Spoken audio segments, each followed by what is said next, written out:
nothing is real, is what we have learned from this Penacony quest. Do not believe Hoyo when they say that this story will patch up the holes left in the story, because I for one have way more questions now than I did before playing this. In fact, it would have been much more simple for this entire episode to be a nightmare timeline that could have happened, but didn't. Which I suppose is kinda possible since the story Dahlia recalled for us is from a script that she found.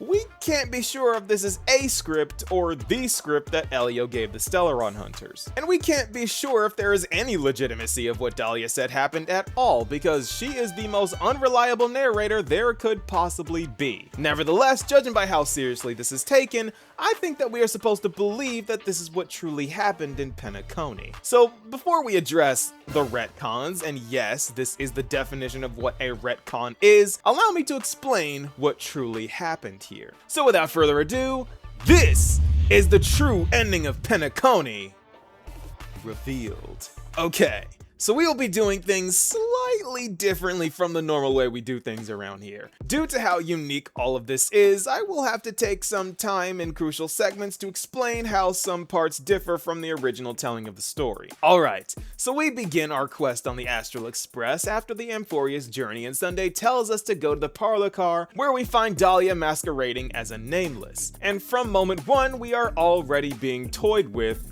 by Dahlia, because she tries to trick us into thinking that she is part of the crew, feeds us some info that we the player know is fake, then when that doesn't work she attempts to try altering our memories directly, only to find that Kafka has already placed protective measures in our minds to stop this from happening. But unfortunately this only stirs Dahlia's curiosity further, because she proceeds to reset everything and tries again to infiltrate our memories, and once again fails. So she gives up, brings us into her pocket dimension, which makes sense that she would do this because cremators have the tendency to twist memories into a place they can live inside. But here, nice and early, is where things get complicated, because she has already lied to us twice, but then she lies again in telling us that she's an ordinary memo keeper and a Stellaron hunter, which would be impossible considering that it was Kafka that placed the protective measure on our memories, and if she was a Stellaron hunter, she would already know that. So we gotta be on our guard around her for sure, because she lies a lot. However, she attempts to gain our trust in believing that she is a Stellaron hunter by showing us the ending of a script where we died. And I want you to keep this in mind, because this is just a script ending, not the script ending. Remember when I said that earlier? Elio has a script that our friends follow, but also all of the bad endings are also considered scripts. They just aren't the ones that are regarded or probably even kept. Especially considering that the bad endings from Exotale Scene 8 creeped out poor Silverwool. So needless to say, the fact that she even got a script at all means that this script probably wasn't the one that was taken into account, or even followed. Also, every single script is not the complete script. Everyone gets a different one with only what they have to do written on it. Because we've heard before Kafka saying, oh, that isn't written in the script, or Firefly saying, what is written on my script is very simple. So all of this is very suspicious, and we haven't even started yet. So keep this in mind, that not all scripts are true history and could be non-existent memories of things that could have happened but didn't, like our death. And going back to the story, Constance reveals to us that our memories of Penacony were stolen and that our subconscious has filled in the gaps for us. And after saying these two things that make me very uncomfortable, let me touch you a little bit. You'll need some gentle stimulation. I did not consent to this, Nina Lynn. She sends us into the retelling of the Penacony story. And we begin with Firefly after her surgery that allowed her to dream, saying that she was going to pretend that she never knew us like she did in that non-existent memory in Amphorius, where if you choose her over Kafka, that's what she says. And after infiltrating the dreamscape and working out the kinks with a fun little cameo from Acheron lost in the hallway, we find that she entered the dream from deep inside of Penacony, where she unknowingly witnessed the Dream Master's biggest secret, along with being informed about a certain masked fool collaborator that she, for some reason, forgets about in the future, but we'll get to that later. Because now we gotta jump to where we meet Firefly for the quote-unquote first time, and we help her escape the Bloodhounds along with Gallagher. No changes there, but little did we know that Robin was spying on us the whole time, and she was well aware of the stowaways' whereabouts. And I want to say this now, poor Robin. She gets played by everyone in this story, and it doesn't help that due to the Order's interference, she can't tune correctly, and her voice was also all glitchy because of it. I'll talk about that more later too. But nevertheless, she tells us for a bit, which triggers our tactical Sampo Koski distraction, because if you remember from Belobog, this guy always shows up to help us escape from when we are being followed. And here is where he takes us on our grand adventure into some Penacony games and that trash can Gundam cutscene thing, which apparently took place at the same time as Robin talking to Lady Siobhan, which doesn't make sense. Like, this conversation was quick. There is no way we did all this, especially that Hanu thing, while Robin was stuck talking to her friend. Like, if you look back at the original Penacony quest, a lot happened here. We did a lot of different stuff with Sampo, and then we kind of left, but there's no way we got that much distance on Robin. And this is a major complaint I have with Penacony, because these people don't answer questions directly ever. Why does life slumber? Why does Robin sing? Why turn from harmony to the order? It's just the rudest thing to answer important questions like that with questions, and it's just their culture, because all of them do it, and Lady Siobhan even liked it, and it gets on my nerves. And the Dream Master is just the worst offender of this. Anyway, Robin follows us to Dream's Edge, where we use clockwork to get by a guy, and fun fact, that's the same guy right there off to the side. Only problem is that this is an entirely different part of the map. Just want to bring that up. Anyway, Robin gets intercepted by Sparkle, who disguised herself as Sunday, so they get past the guard, and Robin begins probing the fake Sunday about the memory zone meme called Death, and finds out some info before calling Sparkle out. And thinking she has the upper hand, Robin threatens Sparkle for impersonating her brother, and fails to use tuning, only for Sparkle to straight up tell her why her powers are gone, and then kills her for fun, sending her back to reality. So it turns out that the dead Robin that Aventurine shows us later is a fake that Sparkle set up. So that whole thing that Aventurine does to gain our trust turned out to be a fake. Whether he knew it was fake or not, we may never know. Is Aventurine gaslighting us like Topaz? Why is the sky blue? We don't answer questions in Penacony. And another thing, for some reason, Robin was taken out for so long that Sunday, who probably didn't know it was Sparkle that killed her, had to have Sparkle disguise herself as Robin to keep appearances. Ironic. But going back to the happenings of 3.8, Sparkle prepares her Sampo cutscene before heading out and is jump scared by our resident cremator, who reveals that she's suppressed some of Robin's powers for her, then asks for info on the Stellaron Hunter script so she can then join them. So we pick back up with Firefly after being separated from us when Black Swan portaled us away from the memory zone meme, and this is where Dahlia enters the story and manipulates Firefly into believing that she was on her team. But in doing this, something strange is said. Firefly suggests that she leaves the dream and gets in touch with Silverwolf, but Dahlia tells her no, that would be dangerous.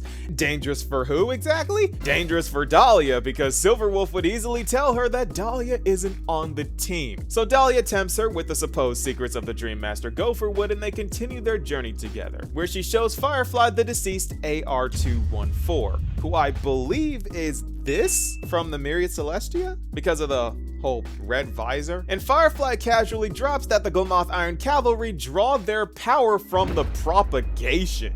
So the whole Titania Swarm Mother thing wasn't just a metaphor, that's just how they work. And that's also where entropy loss apparently comes from, but that's not real either, because if you read the Glomoth Iron Cavalry set, you know that the Glomoth Iron Cavalry's entropy loss is caused from a genetic disease implemented into them during their creation process by the higher ups because they were afraid of them. It's not something that they just naturally have. It's not a byproduct of their power. It is something artificially implemented into their DNA. So this whole propagation thing, I don't even know, man. I couldn't tell you. Why are the clouds white? Anyway, back to the story. And then they overhear us speaking with Black Swan and Acheron, and then we see that Dahlia has implanted some false memories into Firefly's head about the script, because she says that Acheron can't draw her blade around us, even though we know for a fact that she does twice. Once with Aventurine, and then once at the very end. She says that she doesn't want us contaminated with nihility, but that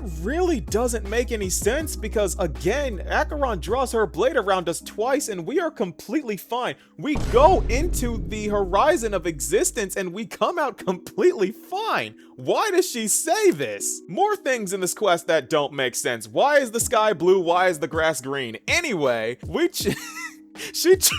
She tracks down the memory zone meme, figuring out that it was her ticket into Dreamflux Reef, and used the shock value of being impaled to stun Acheron, making her first death and getting into Dreamflux Reef. We still don't know why the memory zone meme was so violent about it, since everyone says it's known for being docile, but again, we will never know. Why is blood red? This quest is making the elation take over. And here is where we start getting bits from different perspectives, because then we flash forward to when she faced off with Acheron, where we get the lore drop that Terminus will ascend to godhood, so we might have another Fuli situation on our hands. More on that later too. Then we have an entirely new conversation between Blade and Firefly about her being selected as the last survivor to fight against the Nihility. Gonna have to make a separate video about that one. And we also get our continuation of Black Swan investigating Acheron's room, because instead of Dahlia speaking through the memories of the clock, she's just there, apparently. And it is revealed that she is why Black Swan couldn't track down Firefly, and she went to where Firefly entered the dreamscape by accident. And we get the info drop that she was never one of Duke Inferno's children, as I predicted, and she is just a serial betrayer. The Garden tried to kill her, and Black Swan was even there for it, but she somehow got away. They should have called a child of Anastrava. Dahlia is cooked if Evernight shows up. But that's besides the point. Because shifting our perspective to Robin, she re-enters the dream in Dreamflux Reef this time, and we get our first look at Penacony's cave, the Charmony Dove. And we get our first taste of Gopher Wood's pointless babble about his laws, and we do that thing again where we ask each other questions and then never answer them. Moving on to Robin, who has now figured out that the Order is now infecting Penacony, she proceeds to walk straight into getting played for the second time.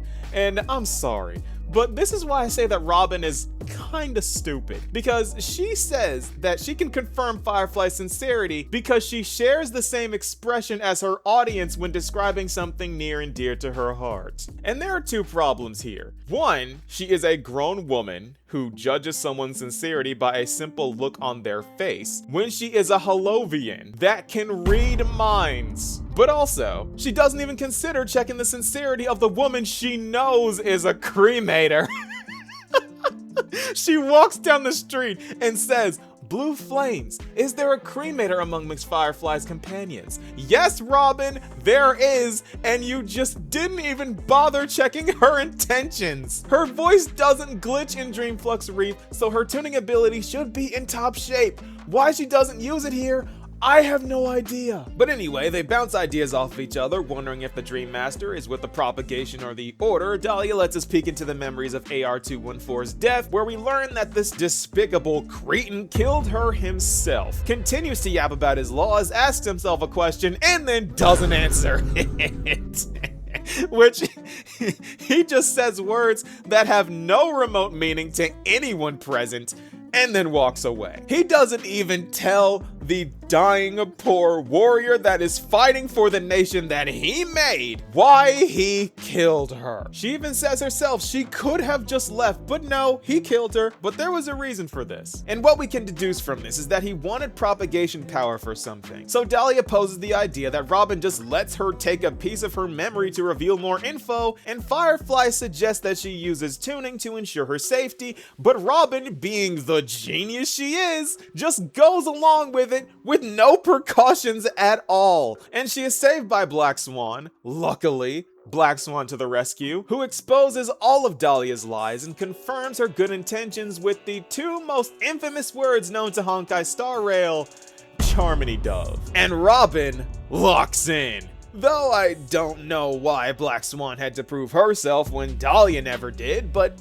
Robin escapes and our two mimetic ladies have a standoff in which Dahlia explains that she has set Robin's memories on fire so she will forget that she was ever there. And Black Swan reveals Dahlia's true master, or should I say, Dream Master, which gives her the ability to yap about Gopher Wood's laws using harmony power, which gives her an advantage over Black Swan, meaning that at this moment, Constance can use destruction, remembrance, and harmony all at the same time, which leaves poor Black Swan at her mercy. But luckily enough, due to her allegiance to the Dream Master, she can't do anything violent to her because unlike Robin, Gopherwood didn't trust her at all and basically made her his slave. So Black Swan doesn't bother fighting and just tries to leave, but Dahlia caught her and dragged her all the way down to the Dream of Gnawing Oak. And they go on a bit of a tangent here because Dahlia reveals that her personality is exactly as I predicted. She dedicates herself to every role, because the meaning of a Dahlia flower is dedication. But the purpose behind this is because she's greedy. She wants to experience everything, and that means viewing it from all perspectives. And the only way to do that is by playing for every possible team. So betrayal is just a byproduct of her team swapping. It's not the reason why she does things. The thrill she gets is from every role she plays. So she is greedy in wanting to play every role at the same time. But speaking of swapping teams, our immortal frenemies meet Aventurine of all people here. And this is where stuff just stops making sense entirely, because somehow he ended up here instead of in the horizon of existence with Acheron. Something to do with the Path of Memoria created by Rosalina? But this pales in comparison to the fact that Argenti shows up here too. And at this point, we're just throwing all logic out the window here, so I'm convinced that this part isn't even real. I'm just gonna explain what the Dream Master's plan was. He wanted to use propagation to tether it to a Stellaron and create a dream-bound swarm disaster that would cause so much panic that people would cry for salvation from the Order. Why? Well, put simply, in his living years, he was making the dreamscape alongside the Watchmaker. But he had major issues with rebels and then died to a terrorist attack. So he bound his consciousness to the dreamscape and abandoned the Harmony for the Order. A chain of events that takes him 5 years to explain in game. But going back to the story, we catch back up with Firefly with us when we went to the Dream Bubble to get gazed at by Sheepei, and Firefly meets up with her masked fool collaborator for, I guess you could say, the first time? Because the first time she was disguised as Sampo. And remember when I said she forgot about this after Silverwolf clearly told her that she had a masked fool collaborator? Yeah, this is the part where she forgot. I don't think Dahlia erased this memory, I think Firefly straight up forgot. But either way, the most underappreciated person in this entire story plays her part and tells Firefly where the Oak Manor is. So this is where she flew off to when we went to go fight Sunday for the first time, where she meets our favorite Dream Master and learns about his past. But what is curious about this is that after dying in the fires of the Dreamburn riots, he got punished by the family for making them look bad by dying. But then the messenger also said that if the Eternal Centurion wasn't taken out by Nanook, he would have been fine. Unexpected Selenova origin story there, by the way. But that's not all, because here is where we get the most ridiculous lore bomb of this entire story. Stellarons are from the Harmony. What? These chaotic, wish-granting life forms that tether to other paths are from the Harmony? I'm sorry. Stellarons are the antithesis of anything harmonious. I'm not even gonna pretend like this makes any type of sense. The Harmony is all about making everything harmonized to them, not them harmonizing to other tunes. So a Stellaron tethering itself to other paths being Harmony, it just gives me the headache. It works in reverse to how the Harmony actually works. It doesn't make any sense. And don't look at me like, oh, Nova's just upset because his abundance theory was wrong. No, I could care less about being wrong. I'm wrong all the time about theories. You know how many theories I throw against the wall and hope for one to stick? We celebrate being wrong around here. Madam Herda mindset. I'm just genuinely confused as to how the Harmony made Stellarons when they don't work in tandem with how the Harmony works. And here is where things are going to get really complicated. So continuing his plan for using the swarm to stoke fear, he had to make the Stellaron create the swarm, and he needed the body of a Glamoth Iron Cavalry to bring the propagation path energy, and for some reason he couldn't wish on the Stellaron himself. So he wanted Firefly to do it, so the two fight off screen. Firefly wins, then the Glamoth Iron Cavalry armor came to life, and then she had a Nihility moment for some reason, and then just wins. Then she shoves the Stellaron into her own chest, fuses with the propagation, and then flies off using the power to tear open a hole in the dreamscape, which is important for later on. I say that Firefly wins the fight versus Gopherwood, but in reality there was never a Chrysalis of Extinction. There was only a Stellaron, and he just put on a show hoping that she wished to survive this massive attack that he bluffed. But when he explained this to Sunday, Sunday basically said, yeah, your plan sucks, I'ma do my own thing,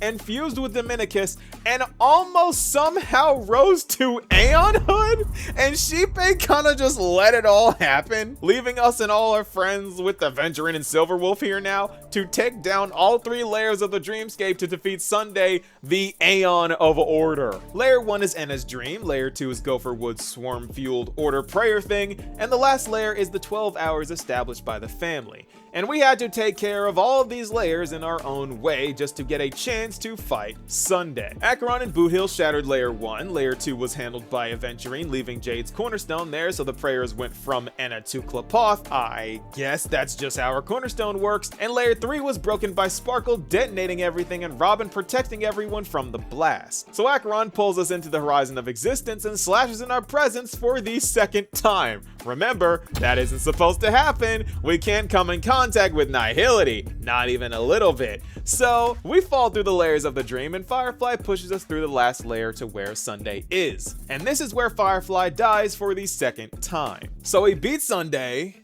again, and you would think this is where we get our happy ending.